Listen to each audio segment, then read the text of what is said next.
today's guest, Andreas Schmitz.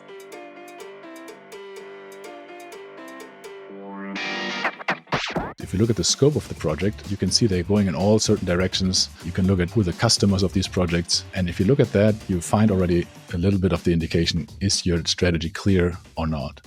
And what also helps is asking clients. So I'm not even asking at the first place the HR colleagues, but I'm asking managers or employees or the works council, is it clear to you which path HR follows? And usually it comes up, I think I know. And if you dive it a bit deeper, it comes up, nah. Actually, we don't know, right? They do what we want, or they don't do what we want, but we don't know why. And that is another indication. Asking people around it who are the customers of in this case the HR practice. Andreas and I talked about the first 100 days of an CHRO, Chief People Officer, or HR People Executive. When onboarding, and also how to set the right expectations, how to make sure to connect with the right stakeholders, to also understand what dynamics are there in the company, how to communicate your start and the outcomes and what you will do to have everybody on board and understand what's really going on.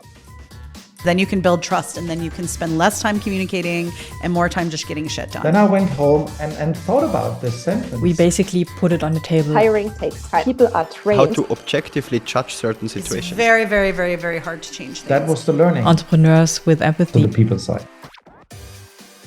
Today we have Andreas Schmitz again here. We already had him on the show on episode number 16, where he was still at Nanotemper and now pursuing a new exciting journey. And we had a people executive dinner in Munich, where, Andreas, you told me about something very interesting. The first 100 days of onboarding a CHRO or a people executive. And today I would like to design the episode around that. If somebody wants to get more context on Andreas, please check out the intro on episode 16. And maybe, Andreas, you can just give a quick update on what happened since then. Thank you, Thomas, and thanks for re-inviting me. I take this as a gesture of appreciation in this case. Definitely. Yeah, we had a wonderful time at the dinner, and we talked a little bit about my new venture. And as you said, I left Nanotemper Technologies after almost, not close to 2 years. And I am founding right now my own company, Prisma Insights. And one of the ideas was, what are we doing? What are we offering as a service? Was to help new CHROs or new HR executives in their first 100 days. And having made that experience myself in two different companies, at Roche in a huge, large corporation, but also then at Nanotemper, I figured there is a need, at least I figured there is a need of help. And we can talk about that a little bit more. By now, the business idea has changed a little bit. So Prisma Insights is offering more than that, but it's all based on the same idea, and happy to go through that in a bit. Yeah.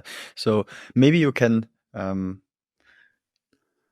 structure your thinking a bit for us on why 100 days. Yeah, I think the first 100 days in any new job is decisive for your future endeavor at the company. It is the time where most people get to know you, where you have the first contacts, and as you know, well, the first impression is being made in the first 7 seconds, but overall it's also made by how do you deliver of what you promise. And if you that doesn't mean that in the first 100 days you need to do everything, right? That's exactly the danger, that you get mixed up with too many topics and try to do everything and get nothing done. And exactly that's the idea. 100 days for us is a time where you can make your mark, and where people can learn who you are and how you work. And of course, ideally you get support all the time, but that's not feasible, and it's not also monetary wise to do that all the time. And the first 100 days is also a time where your learning curve is super steep, needs to be super steep. And that's where we jump in and help you to structure your learning curve. And how would you do that? Because I think there's so many aspects what you could consider, right? One important aspect is, of course, the relationships you build and the bridges you build, and also understanding maybe how how is it working at that organization, right? That's also, I think, super interesting always to understand. But how could you help someone there? Let's maybe take always the example of a people executive, CHRO, chief people officer, going into a new organization, and then what to do. What to do? Yeah, that's always the question. How does it concretely look like? And well, put yourself in the shoes of a CHRO. I like the idea. Take a company between 300 and 3,000 employees. Could also be a little bit larger if the company is too big and too complex.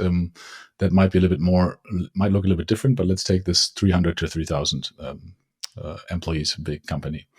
You come in and there is already lots of expectations usually, right? You come in as the head of HR, head of people, and expectations, of course, is there of your supervisor, of your manager, that might be the CFO or the CEO, depending on the structure, who have brought you on board to make an impact on the business, right? To take care of certain aspects in the people staff area, maybe streamline the operations, but also deliver value. Then you have, of course, the staff, all employees. They see there's a new chief people officer. They have expectations, usually not necessarily in reducing cost, but more in, hey, this guy or this girl will deliver value to us in terms of more benefits or different pay structure, not less, of course, more, maybe a different bonus approach, which is perceived more fair. So there's expectations from the people side. You might have a works council as well in Germany or in some of the European countries, which also have expectations to you, right? They might have demands in the past which were not given, so they will ask for this. Might be different also here, maybe benefits, could be something else. How employees are being treated, and then there's an external environment as well. Usually, depending on the company where you are, there is an outside community that also expects you to do something here. Maybe there's a kindergarten nearby, which the company has a relationship to, or schools, or whatever that might be. So there's all of these influences, internal and external, coming in, and you are there first day, and well, you need to sort out these expectations first, and then you probably work also with your team. If you have a team between 300 and 3,000 employees, you might have an HR team that have expectations too, giving you direction, helping them to grow. But the downside is usually these teams are overloaded with work already, right? And that's something where that's where we come in, because we found out, and I found out myself, turning to my team at that point in time to get support is quite difficult because, well, they have a day job, right? And now you come in and expect them to do something different and to help you to onboard. Well, guess what? They're struggling themselves because they were maybe without leadership for some time and figured out a way how they work. Right? And that now we come in. But maybe I let you ask some questions in between if that is kind of reasonable. What I'm explaining, what the situation is at this point. Definitely, I like the specificness of it, because this is something what we now can really talk specifically on that role.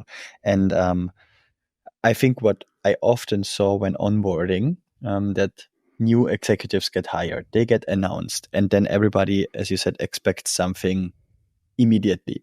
Okay, now this person is here, and now everybody changes.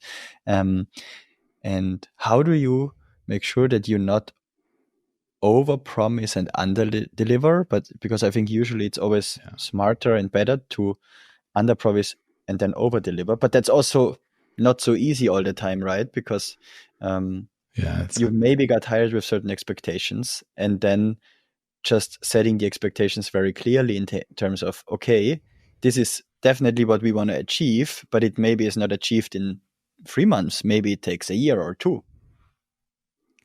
Yeah, and it depends culturally as well if you are better under promising, over delivering or not. At least in the European way, I would assume that's the case. In a more American way, you probably want to make up a little bit more of what you're trying to do and hopefully deliver as well. But that's the starting point as well. So I've mentioned all of these dimensions, and now it's up to, hold on, I have a feedback here right now. Okay.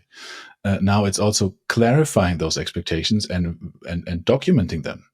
I mean, we talk about performance management, which is also then trying to clarify expectations, but how often are they really written down? What do you as a CEO expect from the CHRO? And how do you measure that at 100 days? and let that flow into your 100-day plan. Same with all of the other stakeholders I mentioned. You cannot talk to all of the staff, but you can, of course, take people out and multiply that feedback. If you have your team, you talk to them. What is your expectations? What I found is don't take this as granted. If you have those expectations listed, then sort them through, and we would help with that as well in prioritizing them and making sure what is really doable and what is not, and what can we help with, because there's some expectations, well, nobody can help you with because they're not realistic at all. Then point that out, right? I think that's important. If you haven't done that during your interview process, some people do that right there. Do that after the first couple of days. Expectation clarification as a starting point is super important. And we have some experience of what is doable in which kind of context. Of course, we have to talk to, in interview, also some people to find out what the real environment is you can operate in. But that's a highly important topic to clarify that expectation at the beginning and put up a plan. What do you think, based on your experience, are the top 3 problems that always needs to be maybe anticipated or solved in the first 100 days? Yeah, that depends on the perspective. But overall, if you take it more on a global level, it is usually, well, you're look at the HR or people-related processes, meaning our recruiting process. Look at that. Is that when we are a growing company, that's usually pain of how do you work on your recruiting side or talent acquisition side, right? Do you use internal only internal or also external help, like your business is, and how do you do that? Is that on a level where we can proceed? It's usually also a cost aspect of looking at how is your HR team set up. Is it set up in a way that is most effective and most efficient at the end of the day? And it is now related to people practices that relate to all of the employees. Are we effective on that one? Are we having processes that really support the business, or are we having processes for the sake of having processes? And that's my learning, at least, is look at that as well in a structured way, one by one. Don't focus on all of them, but focus on the ones that have really the key impact. And that is usually talent acquisition. That is everything that has to do with pay. And that is also how teams are being set up. In case you like my show, please subscribe. I would really appreciate it. And in talent acquisition, I think what I see most when people call me up because of maybe something what you just mentioned, like, okay, how do we do recruitment there? And do we have a structure in place? And no, maybe not everything is possible internally. Then I find that most of the times there is either no headcount planning or unrealistic headcount planning, or an inaccuracy in headcount planning can also be the case, but something has to do with headcount planning. And then the implication is internally on how the alignment on how we resource the teams for each units should happen way faster than initially expected. Or second, there is some kind of an opportunity that came up where you just need to double down to get it on the street. Yeah. So how do you see the planning piece when you come into the first 100 days? What do you look at? Do you look at headcount plans? Do you look at a company strategy? Do you already have an overview of that, or how do you do that? Yeah, and that is where our business idea evolved, because we when we talked to some of the executives and also their head leaders, they told us, well, not sure if we need the 100 days support because we expect people to figure that out on their own. Some people said that, but we might need help on the strategic planning, because that doesn't exist or it doesn't align. So as you rightfully said, it's an issue not only with recruiting, but overall people practices or HR, is that the long-term strategy of the company is not in line with the workforce strategy, or there is not even a workforce strategy in place. And headcount planning or planning of future workforce is just one piece of it, but that is often missing. And of course, if you have a missing element here, how can you do an annual planning or even a shorter term planning if you're missing the overall picture? If you're not knowing if your company will grow or what kind of skills you are having in demand in the future, it becomes really, really difficult or opportunistic on what to recruit when. And I think that's what you just explained. It is then, depending on the size of the company, you talk to the founder and you got a release of a headcount. Now you can go and hire all of a sudden. Or if you're lucky, you have 5 positions all of a sudden right now. Or you have a plan to hire 20 and you have a hiring freeze a week later, right? And that's usually the case when there's not necessarily a concrete planning and a design of a workforce plan. And that is something we help as well with, not only in the first 100 days, but really looking at the company strategy. Is there one? Is there a people strategy in place? Is there one? And if not, check if we can pull up one. And what is important here is one that people can understand.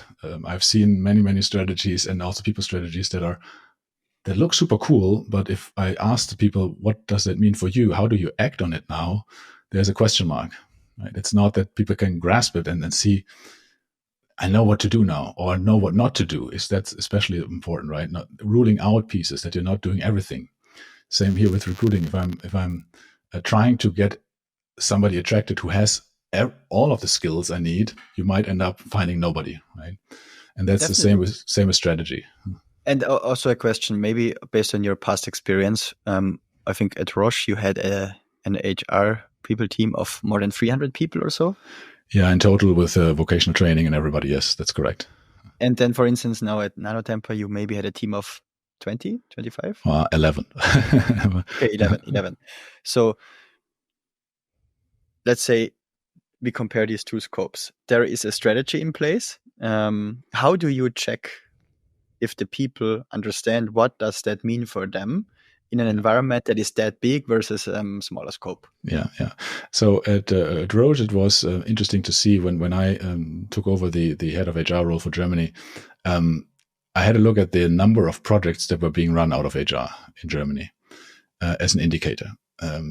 Not even which direction they went, but just a number. And we found out there were 250 projects running in parallel. 250. Certain size, some small, some big. Some overlapping, most of them didn't know from each other, and of course that can't be right. And that was an indication for me that the strategy, that we don't have a strategy that rules out certain projects, or maybe not a strategy even, but some principles. Sometimes you don't need it's difficult to come up with a holistic strategy, but then you can at least have principles that make decisions easier. And the number of projects, and if you look at the scope of the project, you can see they're going in all certain directions. You can look at who are the customers of these projects. And if you look at that, you find already a little bit of the indication, is your strategy clear or not? And what also helps is asking clients. So I'm not even asking at the first place the HR colleagues, but I'm asking managers or employees or the works council, is it clear to you which path HR follows? And usually it comes with, I think I know. And if you dive a little bit deeper, it comes with, nah, actually, we don't know, right? They do what we want, or they don't do what we want, but we don't know why. And that is another indication. Asking people around it who are the customers of in this case, the HR practice. No, that's super smart, because I think a lot of people just ask their team members, and that's it, and then you always operate in the bubble, right? Yeah, I mean, I found myself into it when I was being asked that question once. Do you know the strategy? And you can see I can talk a lot about everything.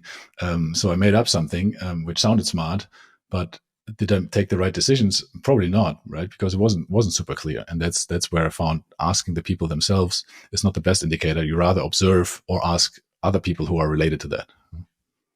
And I think another important piece is the relationships you build in the first 100 days. Yeah. How do you make sure that you understand what are the key people for the current situation you're in? And of course, you are then hired for a certain job to do, usually at that level, especially. And there is a certain, I would say, expectation or hypothesis around, if we hire that person into that role, we will get that in a certain period of time. And usually there are always a lot of people also in executive teams, strong opinioned people with a lot of influence in place, and there are usually some dynamics. It doesn't have to be politics, but there are dynamics. Yeah. How do you figure that out on how to play it, or how to understand and leverage maybe? or neutralize or whatever it is. Yeah, you cannot neutralize it. I don't think so. You can work with it, right? I mean, the dynamics are not a bad thing necessarily. I mean, it depends a little bit on company culture. Sometimes they are bad, but usually they are what they are. So don't take them as something negative or positive. But you're right. You have to identify them first to know how to play with them, and that's where you have to be also on site a little bit, or talk to many other people to get a feeling of this kind of dynamic, and you probably won't get it right.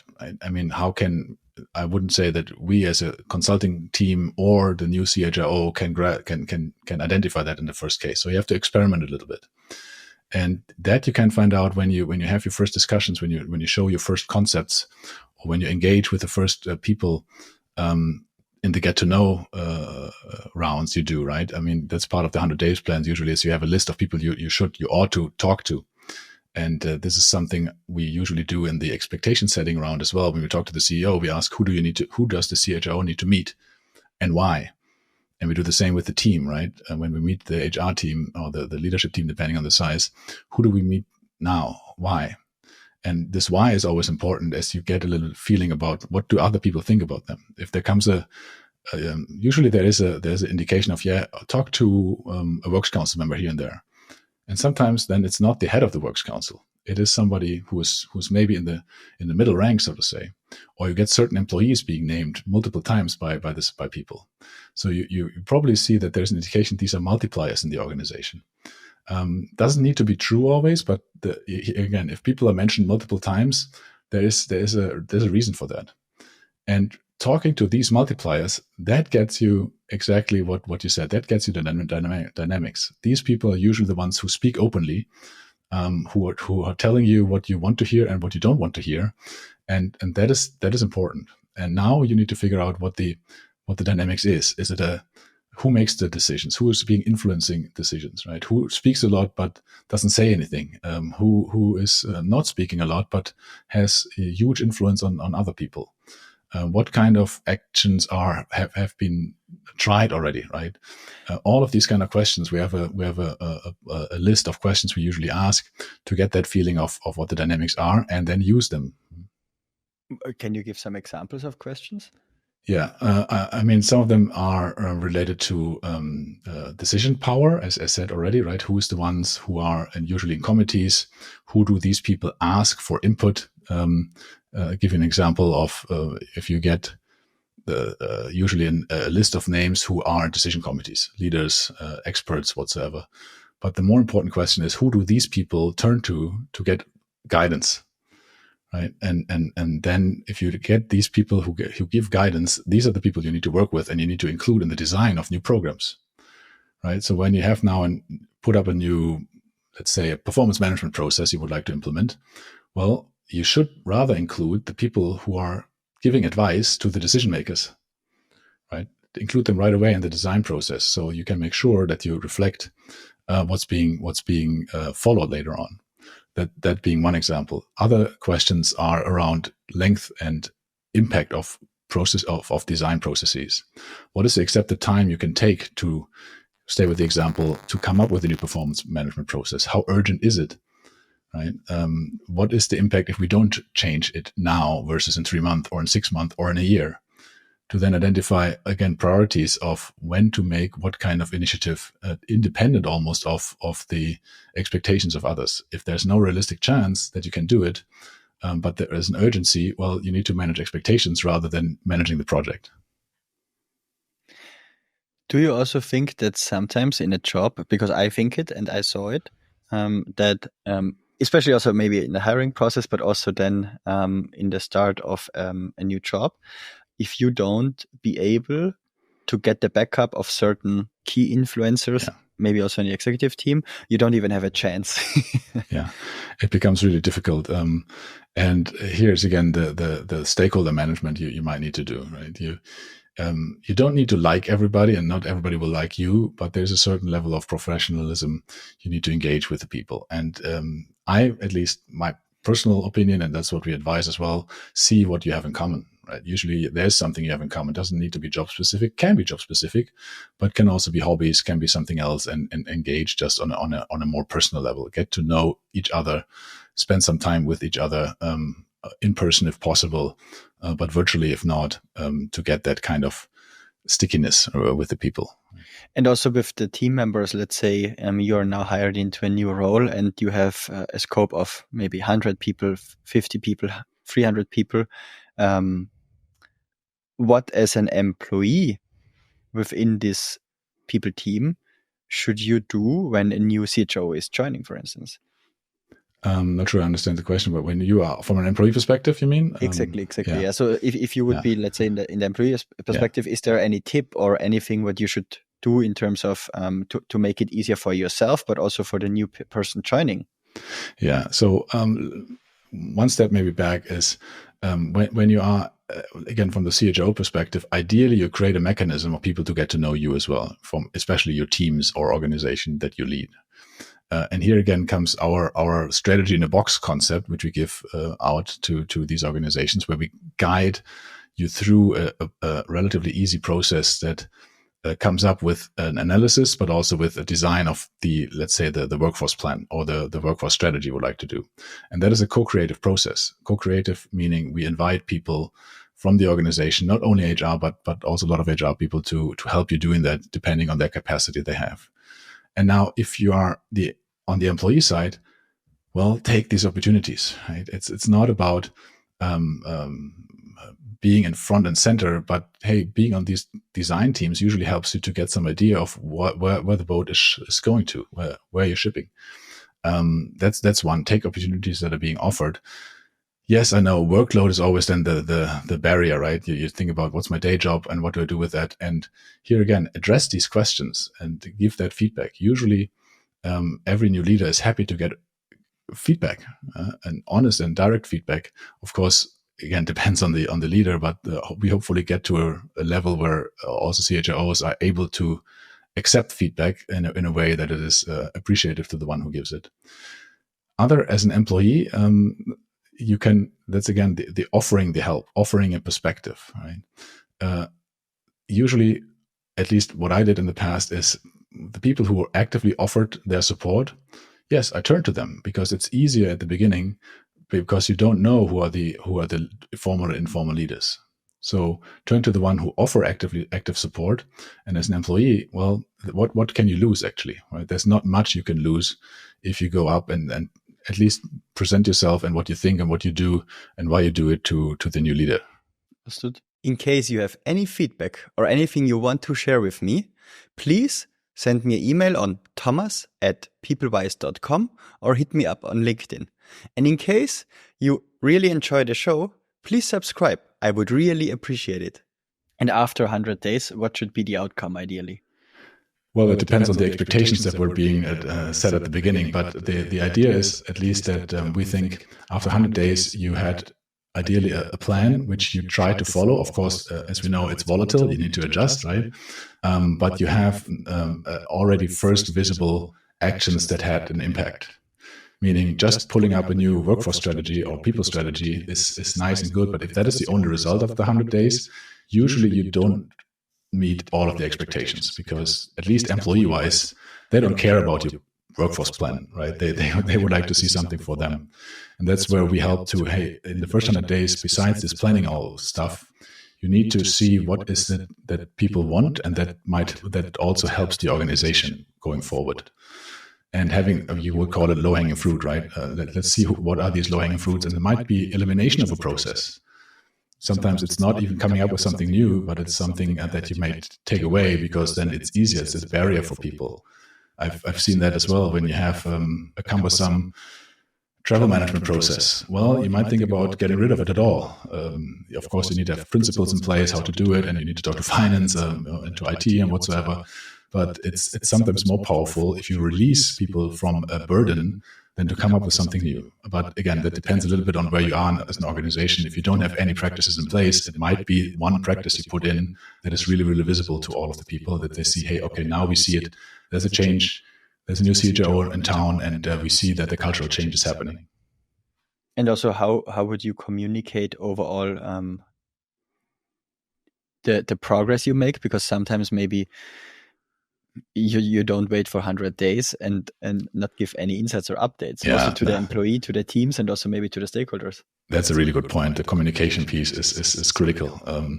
And here again, it's not about only the number of emails you send out. Right? You can also over-communicate and under-inform, was something a colleague once said to me. And I'm actually not the best one in drafting the communication, because I'm using too many words all the time, and I'm coming up with fancy words because they sound nice, but nobody knows what that means, right? So actually, that's something my learning field is using words that people understand what that actually means, including myself sometimes.